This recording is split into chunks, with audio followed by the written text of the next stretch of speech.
Hello guys and gals, today we're doing something a little different than we usually would do. Instead of browsing the deep web this week, we're actually going to take a look back. No, we're not going to reanalyze websites, and I'm not going to give you an HD update or whatever on, browsing. I think the initial sessions were fine, and nothing else has really changed across many of those websites, and some aren't even available to access anymore. It's just the nature of the deep websites go up and go down all the time. It's just that fragile of a network, and things just disappear, exit notes get taken down, new exit notes get created, all that kind of stuff. It's really technical, and honestly, some people just take them down for the hell of it. Again, nothing really has changed across many of the websites that really warrant me to go back and, rebrowse them. And if I ever do that in any future episodes, it's because there is a reason and something has changed. Now, we're looking at, some videos that we have seen so far, videos that we've watched in the past, through every deep web episode. Some of these videos, for the most part, have been some art student edgy experiment, but we'd all be liars if some of these didn't pique our interest at some point. Some of the videos still to this day make me wonder, are they real? And if some of these are, such as the woman who was in that kidnapping CCTV footage, are actually doing okay, are they fine? I mean, it is some heavy stuff to think about. And whether these videos are real or whether they're not is up for debate. For some videos specifically, it's actually not, because they have been proven to be false or, mock-ups of other footage and brought together into this deep web, edgy project. And we'll look at some of those right now.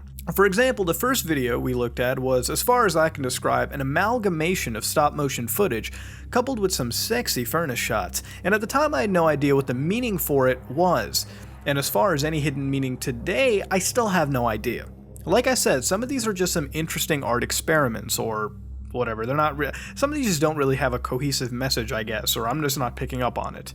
Now this video, like many others we're going to look at today, actually contains content from some independent source, whether it be a documentary or foreign film for sure. The video here actually contains content from a movie known as Men Behind the Sun.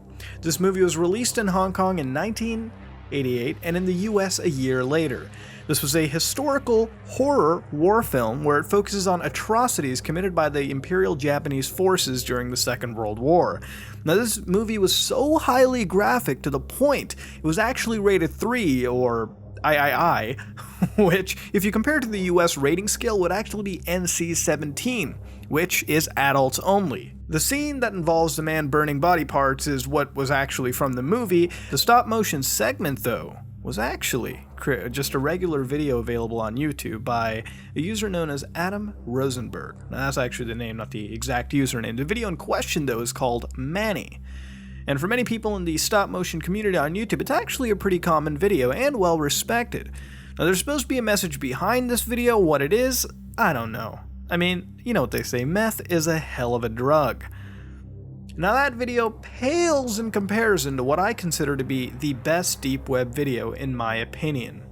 This one is known simply as blankroomsoup.avi. Now, I normally name these, I changed the name so that people usually, aren't on the lookout to find them, but that's what the video is called. That's what a lot of people have actually popularized it as. Now, by many people who've watched this, of course, you can interpret it as a individual who is apparently forced to eat some really weird stuff, and apparently at one point breaks down and cries on the camera. Oh yeah, and these guys show up. I mean, what the hell?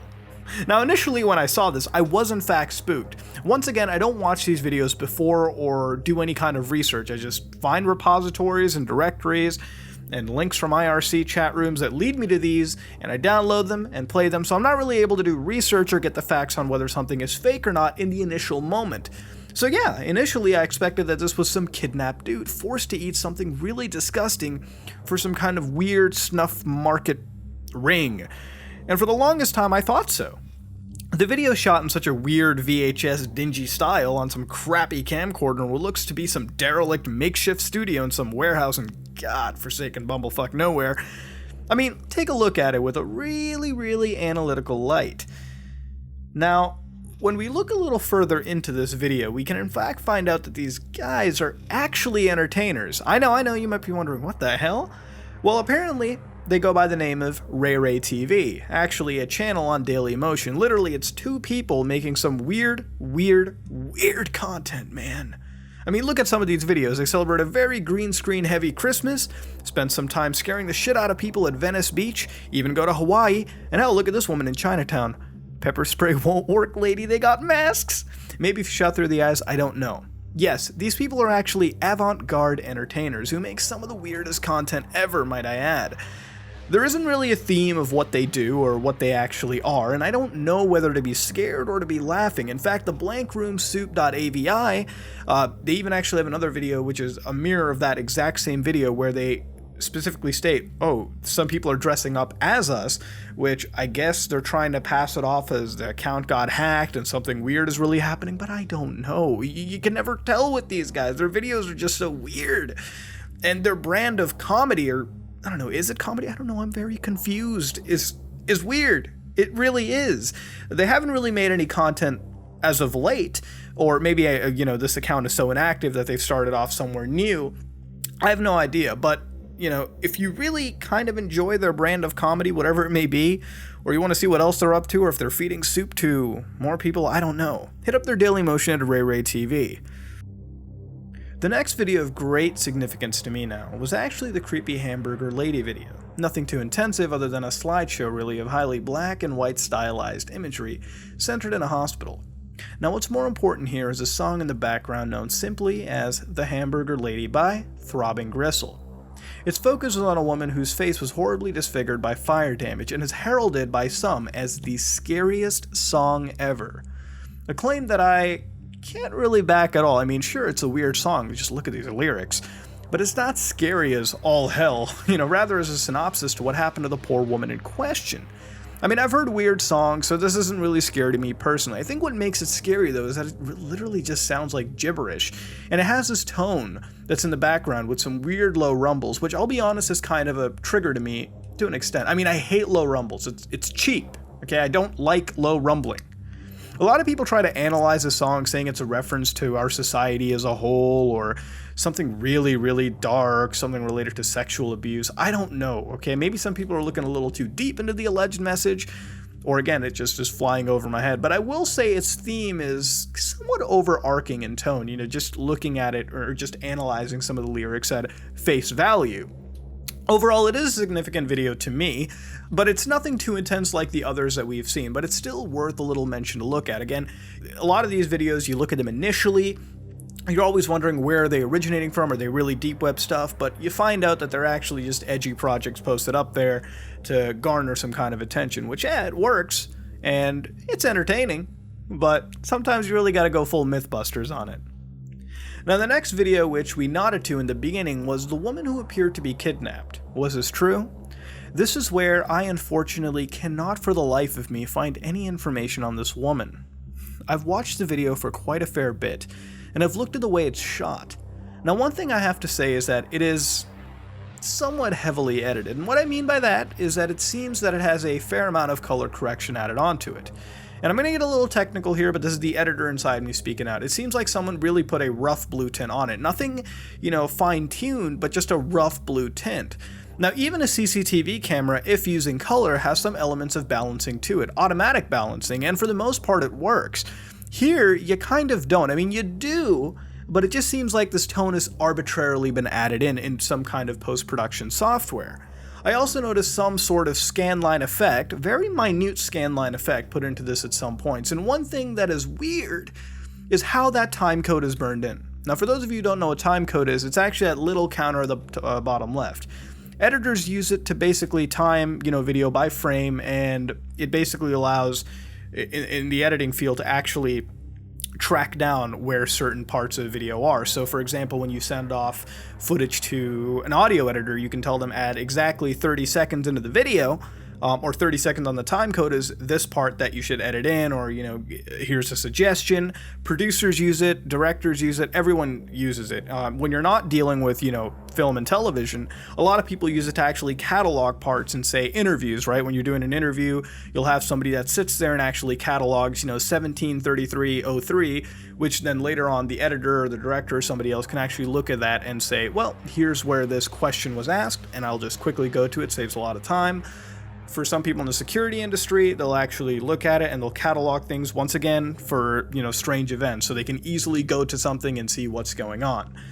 Now, why is that important over here? Well, the way it's actually burned in is a little recognizable, and I've seen it in some certain software. In fact, I've actually done it the same way when I was doing one of my projects in, Germany to actually send off to an audio editor rather. And I know about burning in timecode, trust me. I do it all the time. I do it for the audio editing departments that I work with when it comes time for picture lock, and I just do it in general for people that I'm handing off the project to. Now, even then, timecode itself, which is a little odd, the frame rate in question, when we look at it, is a little weird. Now, security footage is fixed frame rate. In fact, the frame rate usually for it is... In fact, everything is fixed frame rate. Sorry, that's a little loopy for me to say. But usually for security CCTV footage, they use 15 frames per second, usually. Now, of course, there's rare exceptions. What that means is that in a second, the camera that is taking the video will only take 15 shots and encode that into the video. So that video will actually look choppy. Now, the reason that's done is that it saves file size. And when constantly archiving footage, having lower file sizes means you got more that you can store, and it's ideal for capturing to a hard drive or a tape constantly, so you're not straining the hell out of it. And remember, capturing 15 frames of low resolution footage is very, very lower taxing than, say, capturing 4K at 30 frames per second or 60 frames per second, right? It's obviously, you're putting less strain and less data on a drive than just bombarding it with large files and a constant, attack on its buffer. Now, that being said, of course, with all the myth busting aside, to me, when I look at all that and I combine it together, it just seems fake. And what scares me, though, is that I can't find concrete evidence on whether it's fake or not. The more and more I watch it, the more my pessimism kicks in, and I worry for the individual in the video. But if it's an act, good job. I mean, there are elements of it that are fake, but there are elements of it that is real. And if the goal was to scare, then I guess you did the thing. I'm still spooked to this day. Now, I don't know what building this takes place in or what year of August we're in, but whatever it is, it's spooky. And I just wish we could find a little bit more on the situation. That being said, let's look at the next video of significance.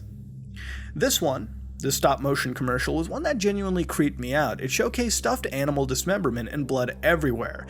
And while it advertised a shopping network-esque feel, it was far too weird. Now, at the time, I had no idea who was behind this. And as time passed, I was notified by, ordinary gamers watching the video over here that it actually belonged to a channel known as Nana825763, who I later found out was also an Ordinary Gamer sub to this very channel here.